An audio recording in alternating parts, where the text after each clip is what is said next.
आसानी से जो है 2 वक्त की रोटी मिल जाती थी। लेकिन उसके बाद मेरे जीवन में एक ऐसी घटना हुई जिसने जो है मुझे हिलाकर रख दिया अंदर से, और ये हो गया था कि अब जीवन आगे जीना है या यही खत्म करना है। क्योंकि मेरे 2 छोटे छोटे बच्चे थे, मेरी एक बेटी 4.5 साल की और बेटा 2.5 साल का।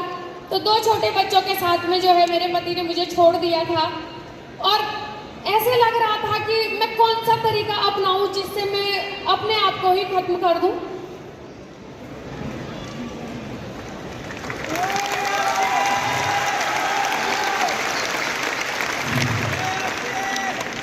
बहुत बार मैंने कई कोशिशें की आत्महत्या करने की, लेकिन जो मेरे 2 छोटे बच्चे थे उनका चेहरा देख के मैं ये कदम नहीं उठा सकती थी।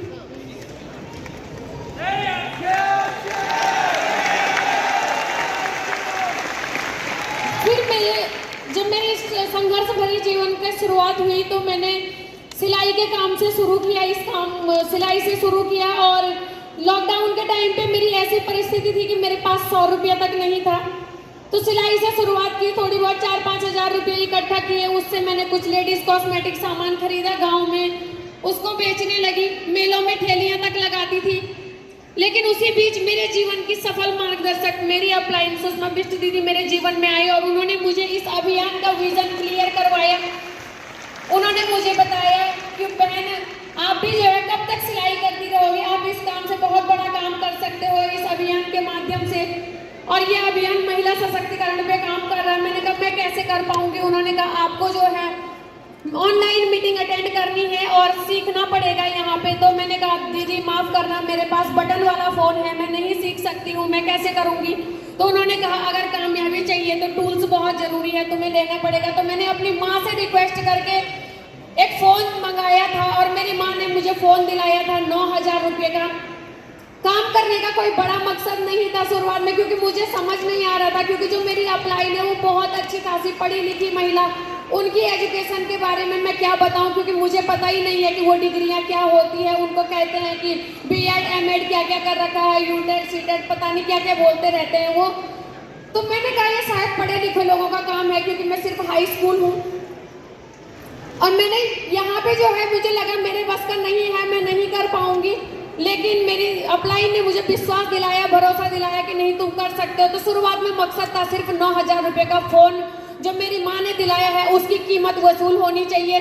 तो वहाँ से शुरुआत की थी।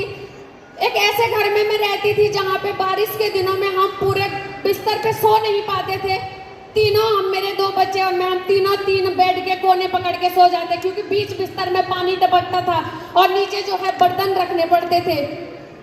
तो इस संघर्ष के साथ मैंने इस काम को शुरू किया, और मैं धन्यवाद करती हूँ आदरणीय TC सर का, जिन्होंने सही में महिला सशक्तिकरण के ऊपर काम किया है, सिर्फ बातें नहीं। अगर आज ये अभियान नहीं होता, पता नहीं मैं इस दुनिया में होती नहीं होती, और होती भी तो पता नहीं कहाँ किस गुमनाम की जिंदगी जी रही होती। तो एक ऐसी जगह से आने के बाद जो है मुझे यहाँ पर आज इस लेवल पे स्टार पर्ल के लेवल पे हूँ। और पहली बार जब मैं नेक्स्ट जनरेशन के प्रोग्राम में आई थी, मैं उस कोने में एक जगह पे बैठी थी, मैंने यहाँ पे लोगों को सुना और मैंने कहा रिम्पी अभी तुम्हारी भी उम्र है, तुम कर सकते हो। और एक दिन जो है अंडर 30 के रूप में यहाँ पे आना है इस मंच पे। और आज जो है मैं सभी अपनी ग्रेट अपलाइनों को प्रणाम करती हूँ, धन्यवाद करती हूँ, जिनकी वजह से आज मैं यहाँ पे हूँ, जिन्होंने मुझे बहुत सपोर्ट किया, सहयोग किया। और मैं हर महिला को कहती हूँ कि अगर मैं कर सकती हूँ तो आप सभी कर सकते हैं, क्योंकि RCM अभियान हर किसी के लिए, ये हमें विरासत में नहीं मिला है, ये हमें जन जन तक पहुँचाना है। और मैं बोलती हूँ अगर आप जन जन तक पहुँचाने में कामयाब हुए तो यहाँ पे कोई महिला जो है स्ट्रगल करने के बाद आत्महत्या करने के बारे में नहीं सोच सकती है, हर किसी को राह मिल सकती है। तो बहुत बहुत धन्यवाद करती हूँ मैं एक बार फिर से सभी अपनी अपलाइनों का, जिन्होंने मुझे यहाँ तक आने का मौका दिया।